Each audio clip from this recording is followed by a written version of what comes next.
Today was the start of the playoffs for PGL Astana 2025. We had all 4 quarterfinal matchups take place. Aurora finally captured an elusive first playoff victory of the year over Mongolz in shocking fashion. Astralis has risen from the ashes, born anew, defeating NAVI in 3 games.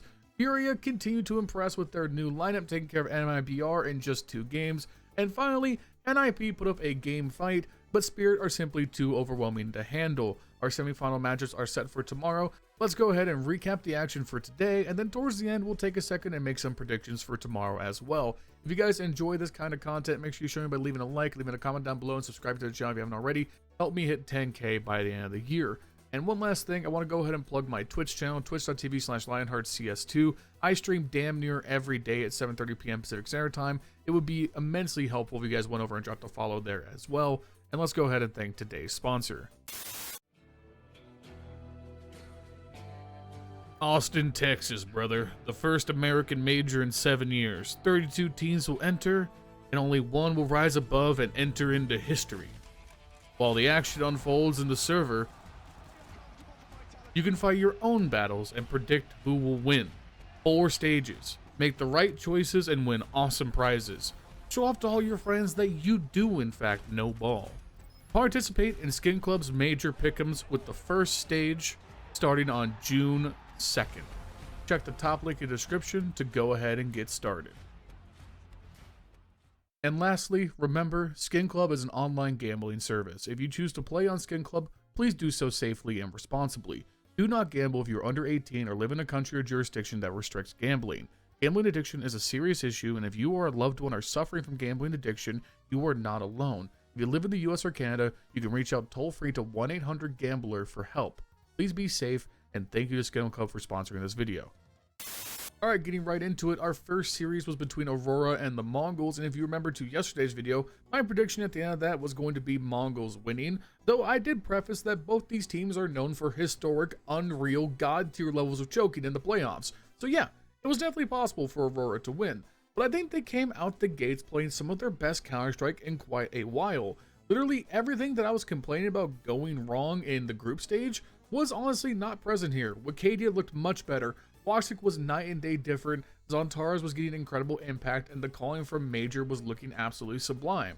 Conversely, for Mongolz, honestly, what normally goes wrong for them didn't here. Senzu had amazing impact in both maps. It was really 910 and Techno who tend to be the players who hold up best in these playoff situations who went totally missing. The first map was on Mirage, and this was an absolutely one-sided affair from the very beginning. Aurora jumped out the gate on their T side to an unreal 7-0 lead, just putting Mongolz in the pit of despair and doom known as the CG side economy, continually keeping them on their back foot and away from full binds as much as possible. Now that comes with the caveat that a lot of these rounds were very close, and at any moment had a single gunfight gone differently, then the entire pace of the first half could have been flipped on its head. Now the round that is obviously going to stand out the most is Wicadia's 1v3 clutch on round 5. And there's no way around this. Mongolz totally blew this. They had the advantage of players coming through both apps and catwalk, and they have Wicadia stuck in that corner by Market Wall. So all they have to do here is push together, right? They obviously don't know where Wicadia is, but at the same time, going one at a time is always the worst option in these scenarios. And instead of what goes on to happen, they pushed apps and catwalk at the same time, Wicadia would have been in a lose-lose situation. If he hits some crazy 3-man spray transfer, you just tip your cap and move on. Instead, the apps player goes first, he gets killed, no one can trade him out, and now that they know where Wicadia is, 100% the correct thing to do here is to double peek and go for the trade. If Wicadia hits the crazy double, you tip your hat again. Instead, they peek him one at a time. There's no room for the trade. Wicadia gets all 3 1v1 engagements and allows him to win the round. Not to downplay Wicadia, because it's a fantastic play. He played fantastically in this game. And when you consider that that is something we have not been able to say a lot of Wicadia lately, it's commendable. He played significantly better than at any point in the group stages. His usual aggression that had been shooting him out of rounds was shooting Aurora into rounds this time. Now, it wasn't all doom and gloom for the Mongolz. They managed to right the ship just a little bit towards the end of the first half off the back of a great round where Senzu would open up with this triple kill tucked onto the A side under balcony. Now, again, I think this really comes from the fact that Mongolz made a very smart mid-round adjustment. Senzu had not been playing stacked up on A with Mizzino, so as Aurora clear out all the other A side defenders, they're not looking for the third guy. They don't think Senzu's here, so he goes totally unchecked. He manages to take a triple kill before he goes down, leaving 9-10 in a 1v2 situation, which he navigates really well and gets the victory. Mongolz get on the board off the back of a great clutch. They managed to break Aurora's economy, because all of these rounds previous, even though Aurora went up 7-0, were very close. So even though it's only Mongol's first round win, they immediately are able to go on a bit of a run because they forced Aurora into a save. They managed to kind of keep that pace going, racking up 4 straight rounds. We're kind of thinking everything's going really good, but one last shot across the bow at the end of the half. The big narrative for this game really is that Aurora won 5 clutches to Mongol's 1, as Jota nails a great 1v2 clutch after this 3v3 situation kind of breaks down. A fantastic spray through the connector wall puts Jota into the 1v1, which he navigates successfully into Aurora's 8-4 lead heading into the second half. Unfortunately, this deficit is just so hard to overcome, especially if you can't nail the pistol round, and initially it looks like Mongolz might be able to make something work. 9-10 starts off the pistol round with an insane P250 one-tap onto the cat player, but then Zontarez, caught out of position, manages to get away back to the top of connector before taking his first shot, before Washik and Makati with the P250 and the dualies combine for 2 picks on A, instantly taking the teeth out of the round for this A split from the Mongolz. So with the pistol round lost, Mongolz are basically out of time to make a comeback a reality. They need to win this first gun round after saving after the pistol round loss, but they aren't able to do that either. This was dominant from start to finish from Aurora, and considering that this was Mongol's map pick and we're heading into Anubis next, suddenly the narrative is entirely on its head. I think Aurora are going in with a ton of pace and momentum, as Mongolz are going to have to fight from behind against the best Anubis team in the world. Now, fair play to the Mongolz, because I think they bounced back in this game in a big way. This game was a rock fight. The very first round ends with Senzu hitting a jumping USP double kill headshot to clutch the round. Like, already we're off to an incredible start. Wakadia has great plays early on with the M4 holding on the A site. I would say the big thing that stands out to me first off is Wachsik, because Wachsik has definitely dropped off compared to his output earlier in the year, but at least during this first half, he was electric in the A site defense with the op in his hands. Multiple rounds in a row where it came down to him just hitting multi-kills on the site by himself in classic Wachsik fashion, where he has this tendency to just turn into this turret where he's going to sit in one spot. It doesn't matter if you could hit him from 3 different angles, he's going to pick the right timings to get these picks one by one. Unfortunately, round 9 is an example of him having a heroic effort on the A side, only for it to be wasted. It's going to come down to about a minute. Aurora behind in a 4v5 after 9-10 gets the pick on Wakadia, and the mid to A push is on. It's just down to Wachsik at the pool. What can he do here? Turns to A main, hits the first shot, spectacular. But the guys in camera are stutter stepping. They don't want to push him right away. They're trying to flush him out with utility. He's going to take the initiative to push down into A main for the second player, hit another perfect shot, turn around, flash, look back towards heaven, hit the third on a 9-10, and suddenly this 4v5 becomes a 3v2 as Blitz and Techno try to navigate this post-plant scenario. Unfortunately, the retake from Aurora here just goes wrong.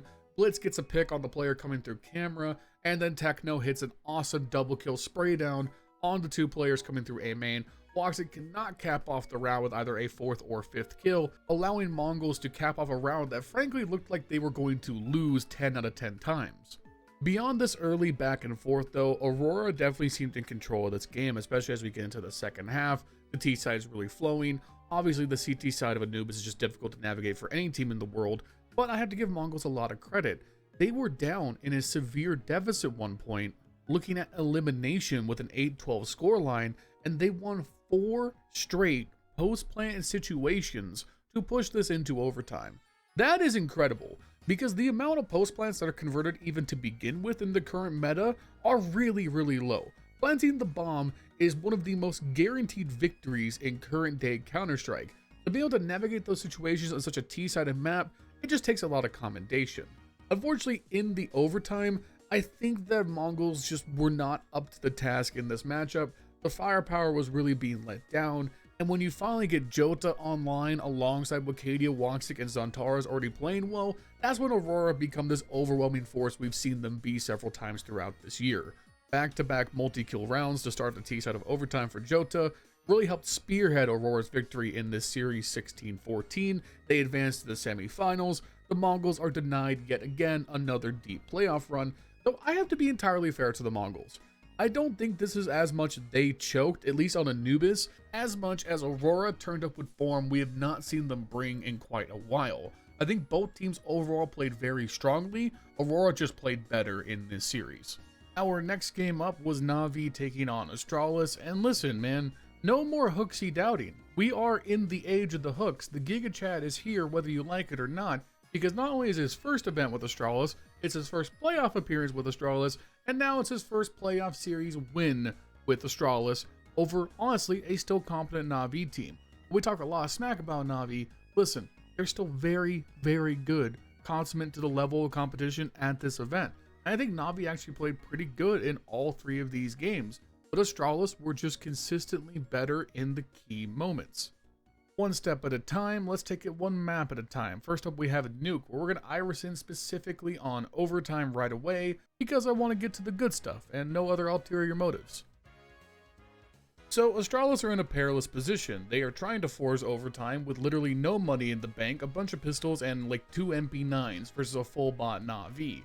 But I have to say, I think NAVI blew this round from the word go because they chose to play this in the most passive, honestly bitch-made way you possibly could, and gave Astralis every bit of room possible to make this a winnable round. There was no attempt in any way to take significant map control away from the CTs. NAVI were content to just lurk one person outside, sit in lobby, and just hope Astralis would come to them on a desperation push. It's so overly passive.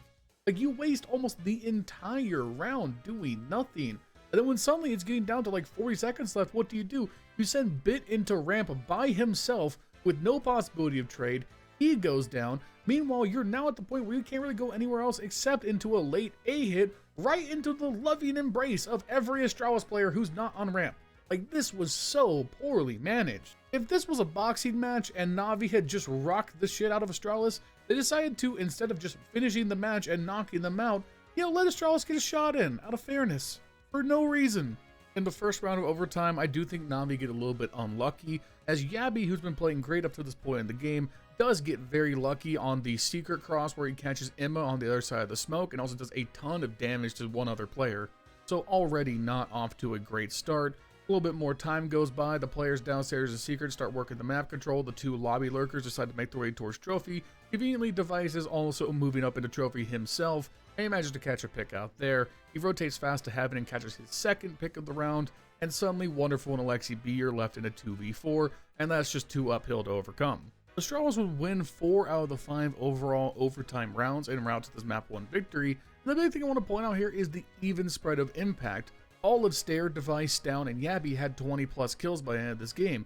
Yabby was the person who really came online in the overtime specifically, but Stair, Down, and Device were great throughout the regular section of the game. It just seems like the communication, the synergy, the cohesion, all looks immediately far better than it did previously.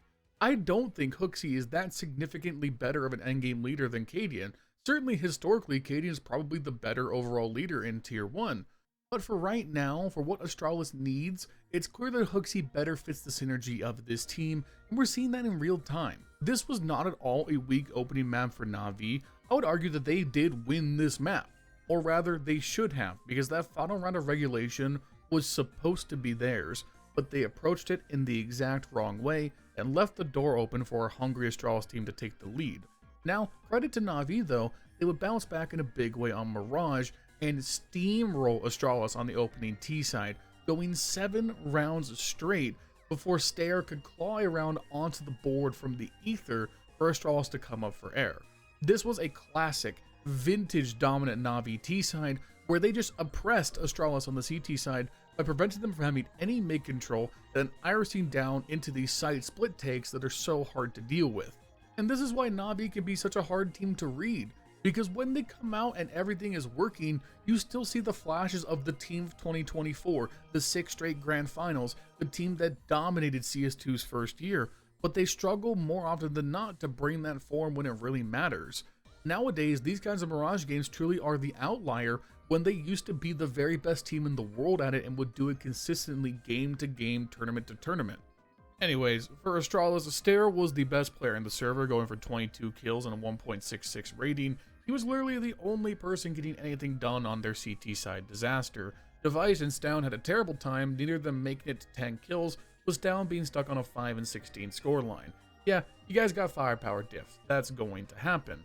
However, I think it's a damn impressive response from Astralis to walk into Ancient facing elimination for the first time with this temporary ass lineup and hand NAVI an ass whooping of biblical proportions.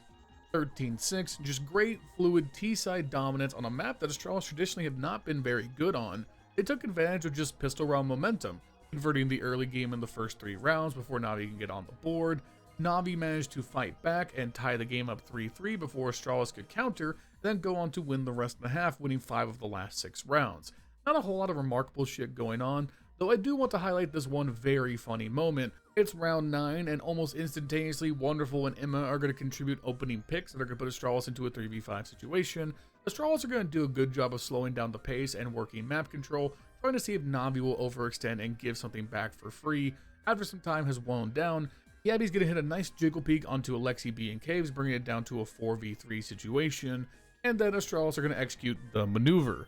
The triple boost outside of the caves that I have yet to see get an actual kill in an international LAN at this level, and just as Device was slipping off because he saw nobody long, he manages to find Bit short before he falls off the tower. Bit watching for the boost, which is kind of crazy. I wonder from Bit's perspective he just saw the barrel maybe, but the fact that Bit fires first is genuinely crazy. All for naught, however, as JL's right there at the bottom of ramp with an MP9 gets a quick double kill. Bubblesj does his best to navigate the 1v3, rotating over to the A side and getting the bomb down, but the Giga Chad is not the Giga Champion of clutches, as Astralis failed to convert the round. Now, similarly to the Mongolz facing Aurora on Mirage, this game was definitely lost for NAVI in the pistol round of the second half. You're facing a very big deficit. You need this early momentum on your second half to be able to compete, and they failed to convert it. So Astralis are through. They're going to play Aurora tomorrow in the semifinals, and we'll save some more thoughts on the predictions for the end, but I'm taking Astralis to win that game. I'm just calling that ahead of time. Good shit from Astralis. May Hooksy reign for 1,000 years. Our third match of the day was between Furia and MiBR, a little Brazilian on Brazilian crime. I'm going to come out right the gates here. I'm just going to be straight up front with you guys. I just did not care about this game. I found this game to not be very entertaining except for one aspect, and that was Molodoy coming out in his debut in the arena in a tier 1 playoffs and showing the hell out in his home country. The Molodoy storyline carries this game. Otherwise, it's a very unremarkable 2-0 from Furia. Yes, Nuke went into overtime. It was still kind of just a forgettable game otherwise. And then Furia smoked MiBR untrained because MiBR, I'm just out on them. I don't like watching this team play anymore. They have so many fucking problems that I don't even know where to start with them. I don't even enjoy watching Lucauzi and Insani as much because they're not at their same peak powers they were, it feels like, towards the end of last year.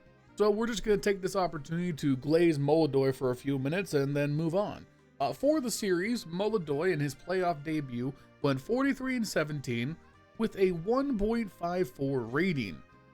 He was electric on both maps, man, and I think he has a lot of promise as a developing op talent. Now, this is not the first time I've been covering an up-and-coming op talent as they made their debut in Tier 1. I've done it with Wrinkle, I've done it with Ultimate, and compared to those two, what stands out to me about Molodoy's game is that he plays a very consistent and steady playstyle. Whereas when I first watched Ultimate debut for Team Liquid and some of his Face-It demos prior to him making that debut, Ultimate was incredibly electric, aggressive. If you'll cast your mind back to those debut tournaments, he was at something stupid like 35% plus opening attempt rate. He was succeeding them at an unreal, unsustainable clip. And then Ultimate hit a wall where teams figured him out and stopped giving him as many free opening picks, and his output went way down and he had to redefine himself at the Tier 1 level. I don't really see those issues with Molodoy. He is incredibly fast, he's an incredibly sharp aimer, but he plays a very safe, steady style within the system. And when you consider the context that he's not even very good at speaking English, this Furia team is basically operating speaking broken English to each other. Yakindar went on an interview with Onapixel after the match and was talking about it, how Molodoy basically doesn't speak any English at all, and the only way this team was communicating was through the shared English slang of Counter-Strike that they all learned playing online pugs. which is an awesome story. But keep in mind then, the communication is not great, but Molodoi is still succeeding within the system. I can't say it any other way. This Furia team is actually exciting. For the first time as I've been recapping on this channel, I like watching Furia play, just not against MiBR. The only real downside of this series outcome is that Furia have to play Spirit tomorrow. And listen, did NIP give Spirit a little bit of things to sweat over? We'll talk about that more in just a minute. Sure, but Furia aren't going to beat Spirit. Let's just be honest. It would take a miracle for that to happen. But if they were on the other side of the bracket and Furia was playing Astralis, I would take Furia. I think Furia would be very, very likely to win that game. It'd be a close series, if nothing else. I said it in yesterday's recap, man, but I am just very happy to be wrong. I was not sure what to think of these Furia moves, but maybe it's a honeymoon, maybe it's something to be excited about for the future, but Molodoi and Yakindar have made Furia, if nothing else, a team that looks like it has a path forward. So congrats to them for that. MiBR, I don't know, dude. Get Lukowski and Insani onto a good team, please. Which brings us to our climatic series of the day, Spirit taking on NIP. And this is kind of a weird series to go over because I think there's a lot of positive for NIP even though they lost in 2 games. I don't think under normal circumstances they would have been able to compete against this Spirit team. They would need Spirit to come in and underperform expectations. And Spirit didn't. Spirit played very well, but NIP had moments and flashes where you really see the potential within this lineup, namely Wrinkle, who showed out on both maps and was arguably the best player other than Donk in the server. Now on Train, unfortunately NIP got off to a very bad start in their T side. Train is actually a map that I feel like Snappy's been innovating on largely over the course of their last couple of tournaments, but here their T side fell miserably flat, being held to only 3 rounds, with Spirit stymieing several post-plant opportunities early on in the half. The big thing to shout out here is that Ujerks unfortunately had a terrible performance. For the T side, he went 2-12. For the whole game, he went 7-18. However, like I said, Wrinkle was amazing and was able to still shine brightly despite the dire circumstances. Overall, Spirit felt fully in control of this game, and the only reason that NIP ran this up to a respectable 8-round scoreline is because of early CT side momentum, with the advantage of Train being so naturally CT sided. By far the more impressive result is on the second map, Dust 2. NIP are one of the very few teams in the world who can say that they pushed Spirit to double-digit rounds on Dust 2. Literally, I think Falcons, Vitality, and maybe Mouse are the only teams in recent memory who have done that, and now there's NIP, as out of place as that might seem with their peers on that list. But yeah, they played fantastic. This was one of the few times where I felt like Spirit's T side on Dust 2 was simply neutered. Like, NIP ran up a 9-3 first half lead, which is remarkable, and at the head of the pack, which is huge impact throughout this opening half, was Wrinkle, who went 12-4 with a 1.89 rating. He had consistent multi-kills, defending bomb sites, rotating around, getting great impact with the op. He played out of his mind to start this game, and honestly, going into the second half, I think it was definitely possible for NIP to just run away with this and take a defeat off Spirit and force us to a map 3. But I think one thing people will not consider, at least on the surface, is that for any struggle Spirit may have on their T sides, they are definitively still the best Dust 2 CT side in the world for my money. And the hardest thing you can do in Counter-Strike as an underdog is close out a game on the T side of a map when you have a huge lead. It's far too easy to think you may have already won and start running things down, ignoring protocols, playing sloppy, and all that came to fruition. NIP won the opening pistol round, which was a huge swing of momentum, but they lost the force by defense on the second, and Spirit locked the fuck in. Donk started doing Donk things. Shiro started contributing in a big way, and most of all, NIP gave up far too many easy rounds to playing way too aggressive, forcing initiatives that they shouldn't be doing, and not playing the same measured style that Snappy is known for and had shown previously in the tournament. In essence, they got a little bit ahead of themselves as a young team who have never really been in playoff pressure like this, and Spirit, who are a seasoned veteran team despite their issues, was able to play to their strengths entirely in their own system. While some people will definitely call this an NIP throw, and I think that's totally valid, I would just disagree because it's hard to throw when you weren't expected to win in the first place. I think overall, NIP held up fantastically considering what I expected. I thought this series was going to be a blowout. Everyone thought this series was going to be a blowout. Instead, they gave Spirit a good match. They showed some great potential, and we can be happy and positive about that as Spirit move on as the tournament favorites. And with that, we are done. So let's take a second and talk about the semifinals tomorrow. So we have Furia versus Spirit and Aurora versus Astralis. I'm going to take the easier one first here. Furia, I like them. Unless something really goes extraordinarily well for them, they aren't beating Spirit. But I am going to give them the benefit of the doubt. I don't think it's impossible for them to take a map. If Donk has a slow map, Shiro has a slow map, Molodoy pops off on stage again. It's possible, but Spirit should be winning every single time, or else, I don't know, a meteor has hit the earth. Meanwhile, Aurora versus Astralis is very interesting. If Aurora plays like they did today, they should win. However, I'm going to go all in on the Giga Chad and say that Astralis are going to beat them, but I do believe Anubis will be played in this series. So let's say 3 games, Astralis makes the grand finals, Hooksy gets a clutch 1v3 in the final round of regulation to win the game.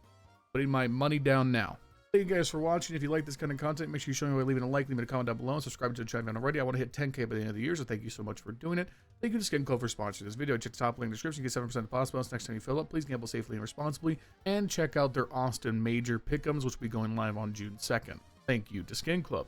Thank you to my channel members, Justin, Jesse, Furley, Milan Berta, Bubblesj, Dr. Cocktor, Patatas Kaftesi, PTR, B1 Games, Cody Foxworthy, Justin Vander Veit, I'm Flashbanks, Nomi White, Rowdy, Vergil'sPlasticChair, and Sid Pro 12. If you want to become a channel member, you can do so in the link description down below for $5 a month. You can name it in the video just like this, as well as a custom role in our community Discord. Thank you guys so much, and also follow me on twitch.tv/LionHeartZ2. Bye.